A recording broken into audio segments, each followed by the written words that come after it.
Hi, my name's Rivka. I'm glad to be here tonight to be able to do Torah together with you. If you will, take a moment and let me know that everything is coming through alright and I'm not having any focus issues. And we'll make sure everybody catches up from the commercial. Hopefully we won't have commercials soon. Patrick's working on it. And he's motivated.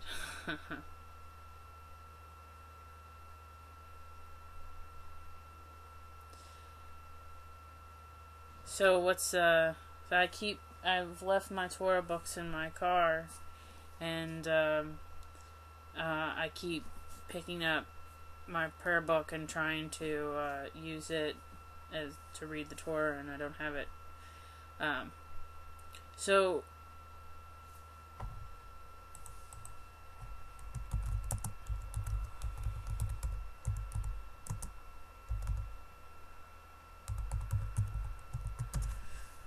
just make sure we're all working here,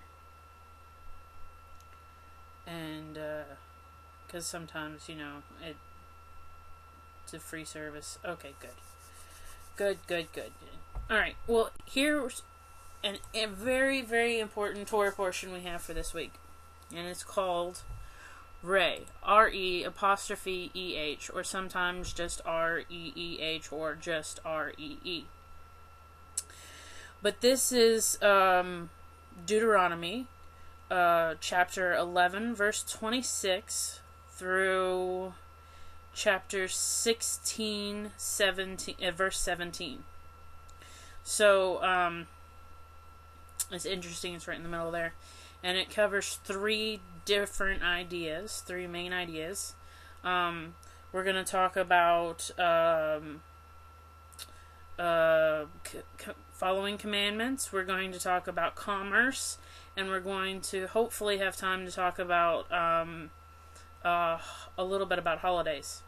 But mostly the thing to remember with Deuteronomy is it's going to be.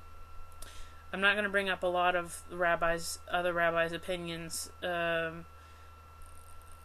today, because a lot of them go in depth and think about things like free will and which is interesting and all, but it's not the historical fact, and it's really difficult to bring all that out in what we're saying. But what we're going to do is we're going to read through this section here, and we're going to stop at certain points, and we're going to talk about what's going on. So, as I blunder through this, chapter 11, verse 26. Behold, I set before you today a blessing and a curse. The blessing that you will heed the commandments of the Lord your God, which I command you today. And the curse if you will not heed the commandments of the Lord your God, but turn away from the way I had commanded you this day to follow other gods which you did not know. So, what do we got here? He's saying, okay, remember, we've got this covenant. There's commandments. Let's go through some of them again and just clarify. Verse 29. And it will be when the Lord your God will bring you to the land to which you come to possess it, that you shall place those blessings upon Mount Gerizim and those upon Mount Ebal. Forgive the pronunciation. So here's one of the Phoenician idols which they would have found in this area.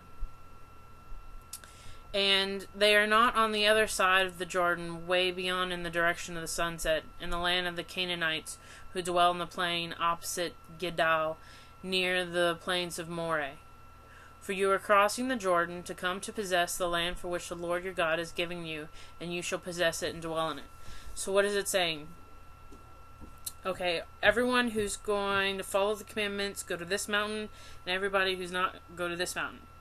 And when you get to your separate mountains, one of you that's going with the commandments will continue the covenant and be blessed and get land. And the other one is you will be cursed and you will follow other gods and be different. So, Those two mountains, it says in here, Moses read to Jeremiah, was pretty much what's going on. It says that they aren't they on the other side of Jordan, way beyond in the direction of the sunset. So they're in the land of the Canaanites. So you gotta go pick sides. In verse 32, and you shall keep to perform all the statutes and ordinance that I am setting before you today. So, that's chapter 11. Now, chapter 12 switches from, okay, I'm your deity, to laws and statutes. Okay, if you've accepted me, here's what I'm thinking you should do. So these are the statutes and ordinances that you shall keep to perform in the land which the Lord God of your fathers gives you to possess all the days that you will live on the earth. You shall utterly destroy them from all places where the nations that you shall possess. Worship their gods upon lofty mountains, upon the hills, and under the lush tree. And you shall tear down their altars, smash their monuments, burn their asherim with fire, cut down their graven images of gods, and destroy their name from that place. You shall not do so to the Lord your God. So this is Phoenician, whereas the last piece was Canaanite. But this is the type of statute that they would have been looking for to destroy. And what is this really about? This is harkening back to the image of the golden calf. They've been tempted once before. It's easy enough. In order to own the land, you have to destroy and separate out everything that's going on. That's what tactics are. Divide and conquer, right? So, verse 5. But only to the place which the Lord your God shall choose from all your tribes to set his name there. You shall inquire after his dwelling and come there. And there you shall bring your burnt offerings, and your sacrifices and your tithes, and the separation by your hand, and your vows and your donations, and the firstborn of your cattle and of your sheep. And there you shall eat before the Lord your God, and you shall rejoice in all endeavors you and your households, as the Lord your God blesses you. You shall not do all the things that we do here this day, every man doing what he deems fit. This is an important line. Verse 8. You shall not do as the things that we do here this day, every man doing what he deems fit. I find this to be a wonderful, wonderful line. Because I wasn't going to talk about the free will, but I can't help but let it come out. Here's our free will. Here's our Rambam. Every man according to his ability should learn and educate. So you shall not do all these things that we do here this day, all these things that are of the offering, but every man must do what he deems fit. So it can be construed as he should bring whatever he can, but it can also be construed as he has to make a choice and decide what he's going to do. Now I'm using the male pronoun, but it doesn't matter which he, she, ze, theirs. It doesn't matter. But it's the ability to choose that's the problem. Verse number, sure thing. We're at verse number 8 of chapter 11.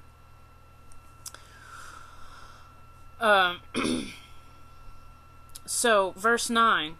For you have not yet come to the resting place, or to the inheritance which the Lord your God is giving you. And you shall cross the Jordan, and settle in the land that the Lord your God is giving you as an inheritance. And he will give you rest from all your enemies surrounding you, and you will dwell in security.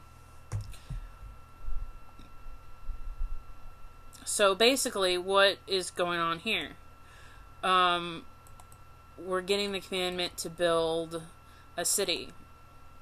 And here's a painting of what King Solomon's the temple would be like in the walls of the fort city of Jerusalem. And that's basically what's being commanded, is make a city where it's centralized. We've got a government now. Now we have to centralize it. So, chapter 12, verse 11. And it will be that the place the Lord your God will choose in which to establish his name, there you shall bring all that I am commanding you, your burnt offerings, and your sacrifices, your tithes, and the separation by your hand, and the choice of the vows which you vow to the Lord. Right here, building the city, building, and for us, it's really, in the diaspora, it's really us making a decision to build up our fortified place, and PunkTorah, OneShul is our place that we come to give our tithes of our time. So, chapter 12, verse 13. Oh, I'm sorry, verse 12. And you shall rejoice before the Lord your God, you and your sons and your daughters and your manservants and your maidservants, and the Levite who is within your cities, for he has no portion or inheritance with you. So what does this say? Everybody should come to the city and celebrate. It's kind of the joke some of my friends have. They tried to kill us. We survived. Now let's eat. So it's interesting. But what comes next? A warning. Verse 13. Beware lest you offer up burnt offerings any place you see, but only in the place which the Lord will choose in one of your tribes. There you shall offer up your burnt offerings, and there you shall do what I command you. Now you see it says in verse 14, but only in the place the Lord will choose for you of your tribes. That's interesting. That breaks it up into, there's many more places than just one or two in which these sacrifices and these libations can occur. Verse 15. However, in every desire of your soul, you may slaughter and eat meat in all your cities according to the blessing of the Lord your God, which he gave to you. The unclean and the clean may eat hereof as of the deer and as of the gazelle. However, you shall not eat the blood. You shall spill it on the ground like water. So now we're starting to get into kashrut and kosher laws. You may not eat within your cities the tithe of your grain, or your wine, or of your oil, or of the firstborn of your cattle, or of your sheep, or of any vows that you will vow, or your donations or the separation by your hand. But you shall eat them before the Lord your God, in the place the Lord your God will choose you, your son, your daughter, your manservant, your maidservant, and the Levite who is in your cities. He shall rejoice before the Lord your God in all your endeavors. When the Lord your God expands your boundaries as he has spoken to you, and you say, I will eat meat, because your soul desires to eat meat, you may eat meat according to every desire of your soul. Now, here comes an interesting place, because we have the argument about vegetarianism. And, you know, in the beginning, we're given all the plants and animals and of the earth to look after, and we're told for every drop of blood spilt there will be basically a reckoning. Well, here we have something that says, however, if you want to eat meat, you should eat meat. So it's kind of like I went and met Patrick in Atlanta, and we went out to eat, and he's like, I have to get the lamb because he lives with a vegetarian, his wife, and he eats the vegetarian version of everything all the time, and he's like, I'm out, I'm gonna eat meat, even though I'm gonna regret it later, I'm gonna eat it and enjoy it. So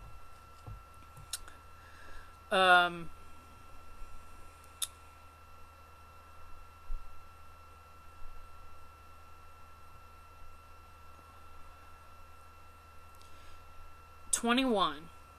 If the place the Lord your God chooses to put his name there will be distant from you, you may slaughter of your cattle and of your sheep which the Lord has given you, as I have commanded you, and you may eat in your cities according to every desire of your soul. But as the deer and the gazelle are eaten, so may you eat them. The unclean and the clean alike may eat of them. However, be strong not to eat the blood, for the blood is the soul, and you shall not eat the soul with the flesh. So there we go. Again, we have our laws of kashrut about blood. However, be strong not to eat the blood, for the blood is, you shall not eat it. You shall spill it on the ground like water. You shall not eat it in order that it be good for you, and for your children after you, and you do what is proper in the eyes of the Lord. However, your holy offerings which you have, and your vows you shall carry, and come to the place that the Lord chooses. And you shall make your burnt offerings, the fresh and the blood upon the altar of the Lord your God, and of the blood of your sacrifices shall be poured upon the altar of the Lord your God, and you shall eat of the flesh. Keep and hearken to all these words that I commanded you, that it may benefit you and your children after you, forever when you do this, what is good and proper in the eyes of the Lord your God. So, what was this whole confusing section about, huh? He says, they're saying, okay, well, just in case it's really far away for you to get to the place, you can go ahead and slaughter stuff at your house. But you're really supposed to go to the place that the Lord chooses. And if you have to, you go to the one that's closest to you. So he's not really necessarily saying that it has to be anywhere near you. It could be the furthest place from you, the other side of the world. Or it could be right next door. So it's really interesting. And you get the idea about blood and the soul and the reckoning that would, ensue according to further back parts of the Torah. So, chapter 12, verse 29. When the Lord your God cuts off the nations to which you will come to drive them out from before you, and when you drive them out and dwell in their land, beware lest you be attracted after them after they are exterminated from before you, and lest you inquire about their gods, saying, how did these nations serve their gods? And I will do likewise. You shall not do so to the Lord your God, for every abomination to the Lord which he hates, they did their gods, for also their sons and their daughters they would burn in the fire to their gods. What does this mean? It means, again, you either chose me or you didn't choose me to be your leader, so I'm going to tell you what to do, and you do your best to do it, and we'll keep our covenant, and your daughters and your sons and all your children will be okay. We'll work it out somehow. So we get to chapter 13. Everything I command you that you shall be careful to do it. You shall neither add to it nor subtract from it. Now here is an interesting idea. You shall neither add to it nor subtract from it. But what is the way we interpret Jewish law? We look at it in all sorts of ways. But, what is Talmud?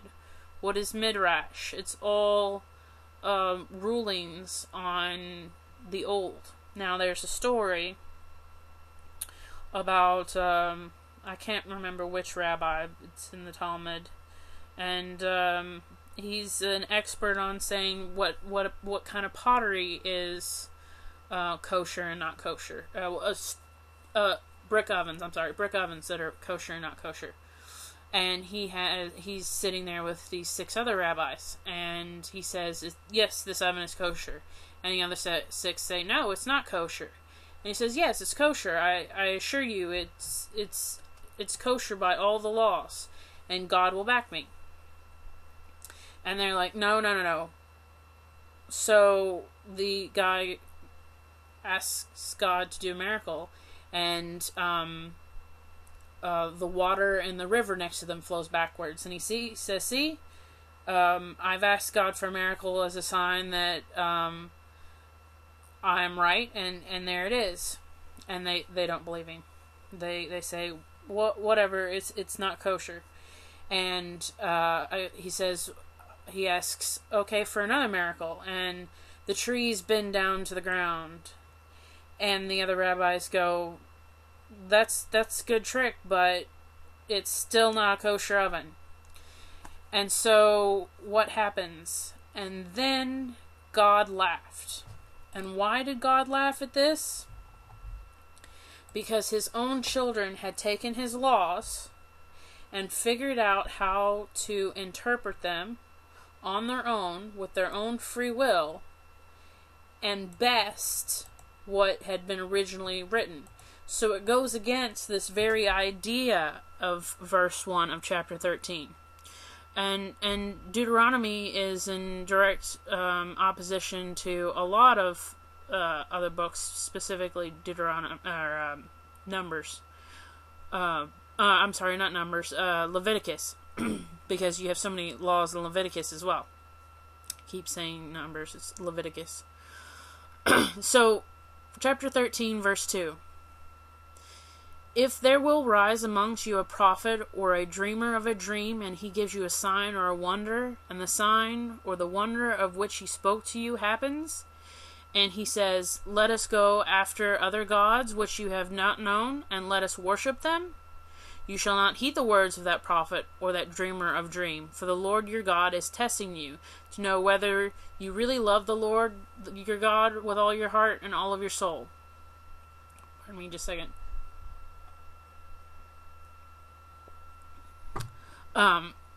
So what is that's pretty, straightforward. Don't follow false prophets. So verse 5. You shall follow the Lord your God, fear him, keep his commandments, heed his voice, worship him, and cleave to him. And that prophet or dreamer of dreams shall be put to death, because he spoke falsehood about the Lord your God, who brought you out of the land of Egypt, and who redeemed you from the house of bondage, to lead you astray from the way in which the Lord your God commanded you to go. So shall you clear away the evil from your midst. So we can take this at a little bit lighter tone, and look at the last line of verse 6. It says, so shall you clear away the evil from your midst. That's talking about killing someone, but we can take that idea and learn from it, and think about, and be careful, and clear out those things in our lives that aren't the most virtuous or pleasurable to our lives, and figure out how to live as best we can fit into the laws of the Torah. So, verse 7.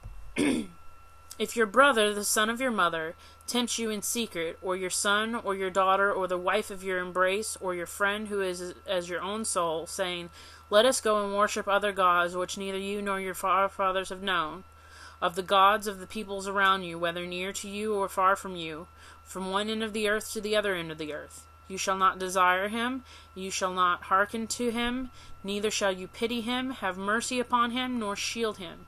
But you shall surely kill him. Your hand shall be the first against him to put him to death, and afterwards the hand of all the people. And you shall stone him with stones so that he dies, because he ought to lead you astray. Because he sought to lead you astray from the land of your Lord, your God, who brought you out of the land of Egypt, out of the house of bondage. And all Israel should listen and fear, and they shall no longer do any evil such as this in your midst. So, basically driving the nail into the coffin on the poor fella who had a dream and thought about another god. But it, once again harkens back to the idea that they've already been tempted by the golden calf. Now they're going into lands, and they're going to find wives and new friends, and they're going to have different religions, and they're going to have to get along with them. And in order to do this, according to Deuteronomy, is everything has to be destroyed, stricken, taken out of the system. Now, I don't necessarily believe that, but like I said, from verse 6, so shall you clear away the evil from your midst. If you have bad blood with someone or something like that, you can clear that sort of evil from your midst. You can stone that, bad emotion or that bad event that happened and use it in a metaphorical way to understand that you're completely decimating whatever it is out of your life in order that you can live a good and virtuous life. And also, according to this, the one the Lord your God chose. Verse 13. If you hear in one of your cities which the Lord your God has given you to dwell in, saying, unfaithful men have gone forth from among you, and have led the inhabitants of the city astray, saying, let us go and worship other gods which you have not known. Then you shall inquire, investigate, and ask thoroughly. And, behold, it is true, the matter is certain, that such abomination is committed in your midst. You shall surely strike down the inhabitants of your city with the edge of the sword, destroy it with all that is in it, and its livestock with the edge of the sword. And you shall collect its spoil into the midst of the open square, and burn with fire. And it goes on and goes on. You shall destroy. You shall destroy, destroy, destroy, destroy. Doom, gloom. But point being is removing that which is tempting. So verse 19. For you shall hearken to the voice of the Lord your God, to keep all his commandments which I have commanded you this day, to do that which is proper in the eyes of the Lord your God. Let me take a drink of water here.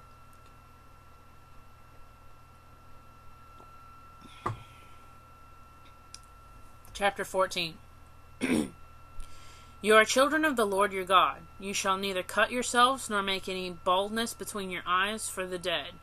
For you are a holy people to the Lord your God, and the Lord has chosen you to be treasured for him out of all the nations that are upon the earth. You shall not eat any abomination. These are the animals you may eat: ox, lamb, and kid, gazelle, deer, and antelope, ibex, camus, bison, and giraffe. So here we go. We're starting into kashrut laws. Here's what you can eat. Verse 6. And every animal that has a split hoof, and has a hoof cloven into two sections, and choose the cud among the animals that you may eat. But you shall not eat of those that chew the cud, or of those that have split hoofs, the cloven one, the camel, the hyrax, and the hare, for they chew the cud, but do not have split hoofs. They are unclean for you. Nobody's quite sure why. That is. There's probably other reasons behind it, but that's what it's commanding. Verse 8. Here we go. And the pig, because it has a split hoof, but does not chew the cud, it is unclean for you. You shall neither eat of its flesh, nor touch their carcass. These you may eat of all that are in the waters. All that have fins and scales you may eat. Interesting enough, not catfish. But whatever does not have fins and scales, you shall not eat. It is unclean for you. You may eat every clean bird, but these are chosen from which you shall not eat: the eagle, the ossifrage, the osprey, and the white vulture, and the black vulture, and the kite after its species, and every raven after its species, and the ostrich, and the owl, and the gull, and the hawk, and after its species, the falcon, and the ibis, and the bat, and the pelican, and the magpie, and the cormorant, and the stork, and the heron, and its species, and the hoopie, and the ataleth. And every flying insect is unclean for you. They may not be eaten. You may eat any clean fowl. That's interesting that we go from bird, insect, fowl. And it's not defined. In verse 20, in verse 21, it's not defined what fowl is. It's just fowl. But you can look at the ones which you should not eat and understand why. Okay, vultures, hawks, things like that are birds of prey, so they're, going to eat things that would spill blood and would could be dangerous, and they could carry diseases and whatnot, but so could the fowl, but yet it's clean. So I don't know, an interesting idea. So verse 21, you shall not eat any carcasses. You may give it to the stranger who is in your city, that he may eat it, or you may sell it to a foreigner, for you are a holy people to the Lord your God. You shall not cook a kid in its mother's milk. Whoa. Now, see, just stuck that in at the last part of verse 21. You shall not cook a kid in its mother's milk. And this, of course, is always debated. Is it, cow in milk, or lamb in... goat and goat, or is it meat and cheese all together? But it's just thrown in there right at the end of you can't eat carcasses, but you can give it to a foreigner. So that one's really, really odd, and I can't tell you what to make of it. What about beef and goat's milk? See, that's technically not allowed because you're not supposed to have meat and cheese. But verse 21 says you shall not cook a kid in its mother's milk. Therefore, logically, it would be okay to have beef and goat's milk. So this is a question of what are you going to follow? How are you going to interpret it? But it's not a mother and kid right. Since the rabbis decided all milk and all meat, it's not an issue. That's true. That's true. The rabbis decided that. But didn't we earlier just read, and you shall not add or remove from the commandments? But it's a non-issue. It really is. But it's interesting that you shall not cook a kid in its mother's milk. The way it's worded, and how does it go literal, metaphoric? Yeah. I don't know. I have no idea. It's a really interesting, just thrown in there last little bit. But anyways. Chapter 14. We're almost there. You shall tithe all the seed of your crop that the field gives forth year by year, and you shall eat before the Lord your God in the place he chooses to establish his name therein. The tithes of your grain, your wine, and your oil, and the firstborn of your cattle and your sheep, so that you may learn to fear the Lord your God all the days. And if it be way too long for you, that you are unable to carry it, for its place which the Lord your God will choose to establish his name therein is too far from you, for the Lord God will bless you. So if it's too far and you can't make it, he's still going to bless you if you do the commandments you're supposed to. Then it shall turn into money, and bind up in money in your hand, and you shall go to the place your Lord your God will choose. So, you take all the stuff you've got, sell it, take the money, and go where he chooses. And you shall turn that money into whatever your soul desires, cattle, sheep, new wine, or old wine, or whatever your soul desires, and you shall eat there before the Lord your God, and you shall rejoice, and you and your household. I kind of take this idea to heart, and even if I'm down to my last, $5 or $10, I might buy a bottle of wine or a bottle of Ale 8. I know most of you might not know Ale 8. It's kind of like ginger ale. It's a Kentucky thing. But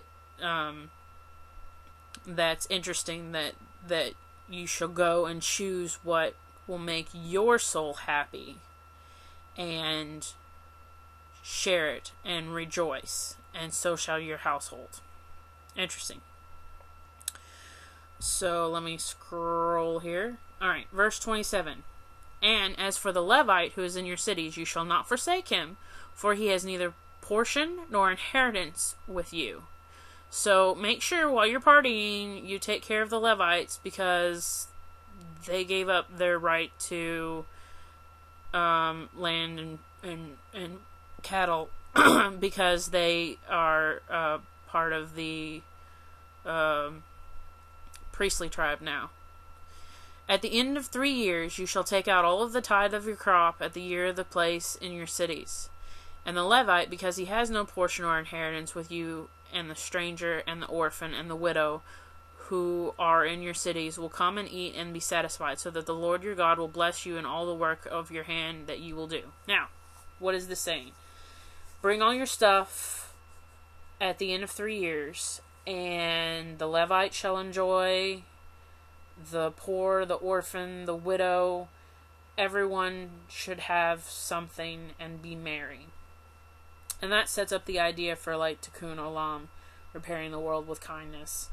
And it sets up the always the Jewish idea of pushing forward, of doing that next project, of making that next injustice, something else. So that's interesting. And that's really what you get from that chapter. Here we go, and now we have, and it's a horrible picture, I apologize, the Jubilee year.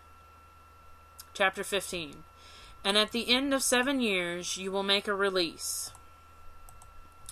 And this is the manner of the release: to release the hand of every creditor from what he lent his friend. He shall not exact from his friend or from his brother, because the time of the release for the Lord has arrived. From the foreigner you may exact, but what is yours with your brother you shall release. So what's going on? You're having, 7-year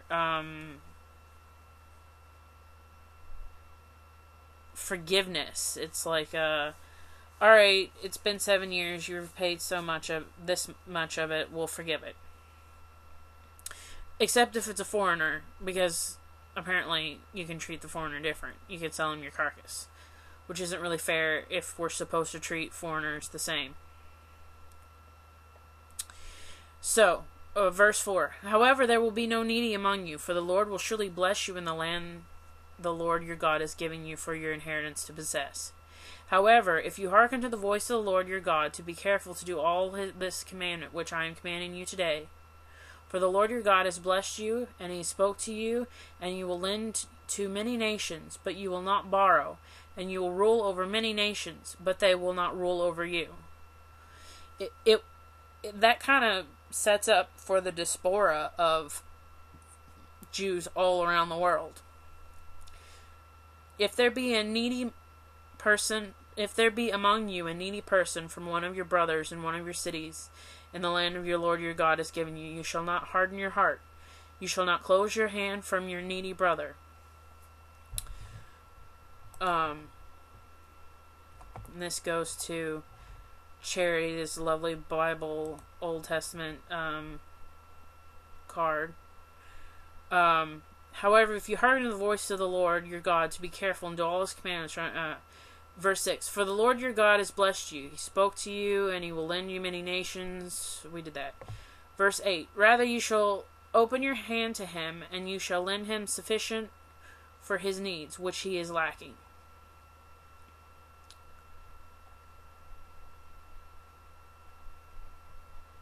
Hold on, I lost my spot.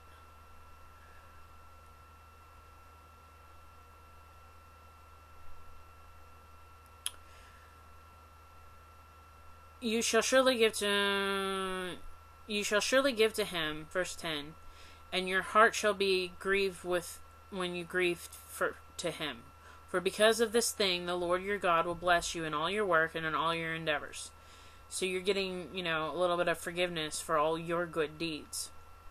And this harkens to a lot of rabbis who made sure to give lots to charity, and there's lots of interesting tales in the Talmud about it if you care to look it up.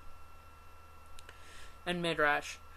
You shall, verse 11, for there will never cease to be needy within the land, therefore I command you, saying, you shall surely open your hand to your brother, to your poor one, to your needy one in your land. If your brother, a Hebrew man or a Hebrew woman, is sold to you, he shall serve you 6 years, and in the 7th year you shall send him forth free from you. Now, holy cow, they've just thrown in, now we can have slavery. What's up with that? Well, you have to kind of think about this era, is that sometimes you had more kids than you meant to, and you're a poor farmer, and you know, your kid gets older and doesn't have a trade. Well, he can be sold into slavery. He can sell himself, in fact, and then that way be fed and taken care of and have a job and learn a trade. So it's really not that bad, except for a little bit later. And when you send him forth free from you, you shall not send him forth empty-handed. You shall surely provide from him from your flock, from your threshing floor, from your vat. You shall give him from the Lord your God has blessed you. That was verse 14. Yeah, Jeremiah, that's right. They don't like slavery. That really is a bad word for it. It negates Pesach. Exactly. But we can think of it contractually. Is he being sent into apprenticeship? Often that was done in medieval and Renaissance times. Is it right? Is it wrong? I don't know. But what I do know is that it says this, and it just throws it at you, and you don't know why. And it doesn't really have context in our world today. That's right. Everything I said is different than slavery. It really is. And maybe slavery is a bad translation of the word, and maybe it's not. It's indentured servitude. Well, that's what this is that once he's served for 6 years, you set him free.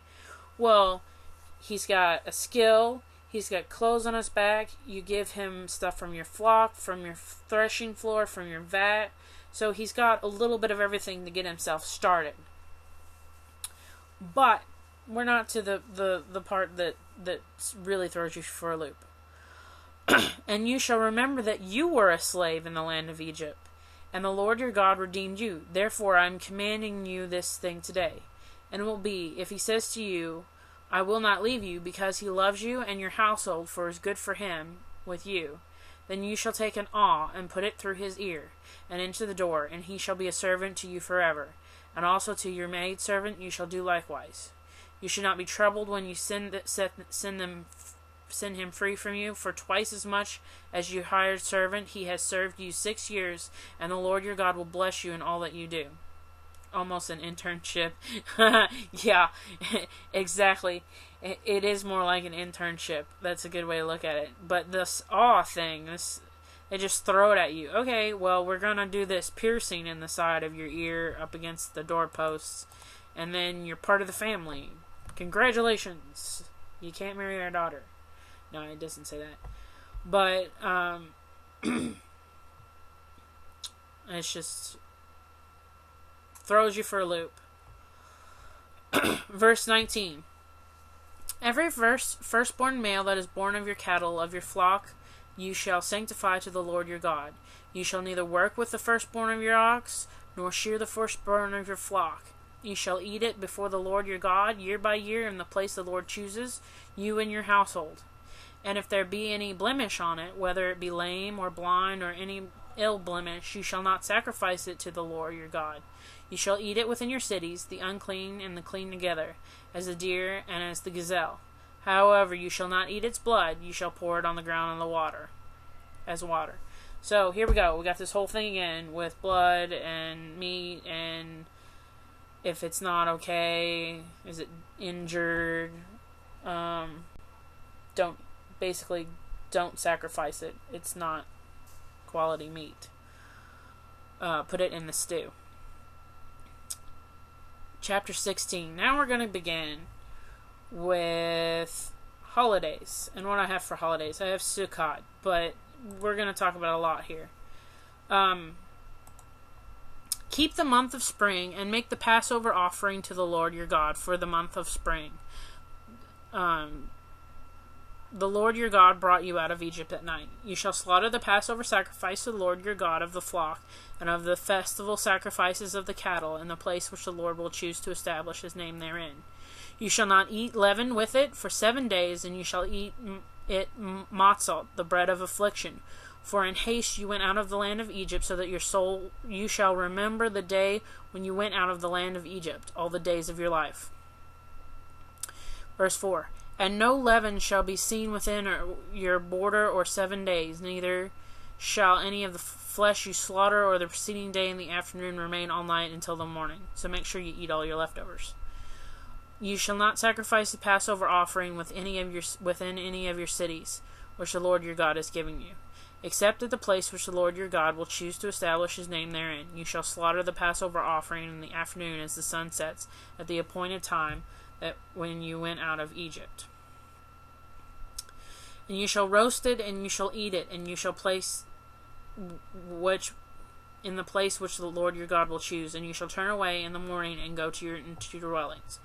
For 6 days you shall eat matzah, and on the 7th day there shall be a halt to the Lord your God. You shall not do any work on it. You shall count 7 weeks for yourself from the time of the first sickle is put in the standing crop. You shall begin to count 7 weeks. Okay, so here, what do we have here? I showed you the Sukkot picture. We'll go back to it later. I didn't want you to have to just look at me. So we've got everything for Passover. We figured that out. Now, you shall count for 7 weeks. So now we're going to count the 7 weeks. Count the Omar. And the Lord shall perform the festival of weeks to the Lord your God, the donation you can afford to give, according to how the Lord your God shall bless you. Once again, according to what you can. And you shall rejoice before the Lord your God, you and your son and your daughter and your manservant and your maidservant and the Levite who is within your cities and the stranger, the orphan, the widow, who are among you in the place within the Lord which your God will choose to establish his name therein. And you shall remember that you were a slave in Egypt, and you shall keep and perform these statutes. You shall make yourself the festival of Sukkot. We'll go back to our lovely our picture here once more. You remember, you will make yourself the festival of Sukkot for the 7 days when you gather in the produce from your threshing floor and your vat. And you shall rejoice in your festival, you and your son and your daughter, and on and on and on and on. 7 days you shall celebrate the festival, verse 15, to the Lord your God, in the place which the Lord shall choose, because the Lord your God will bless you in all your produce and all the work of your hands, and you will only be happy. 3 times in this year every one of your males shall appear before the Lord your God in the place he will choose, on the festival of Matzah, on the festival of weeks, and on the festival of Sukkot, and not appear before the Lord empty-handed. Every man shall bring as much as he can afford, according to the blessing of the Lord your God, which he has given you. So, very, very, very important, this thread that has run through this piece. Very last line, verse 17 of chapter 16. Every man shall bring as much as he can afford, according to the blessing of the Lord your God, which he has given you. So, the Lord says, we'll bless you, we'll get you through this, just keep on, doing your best to follow these rules, in whatever fashion you can. Every man has free will and therefore has to make the choices.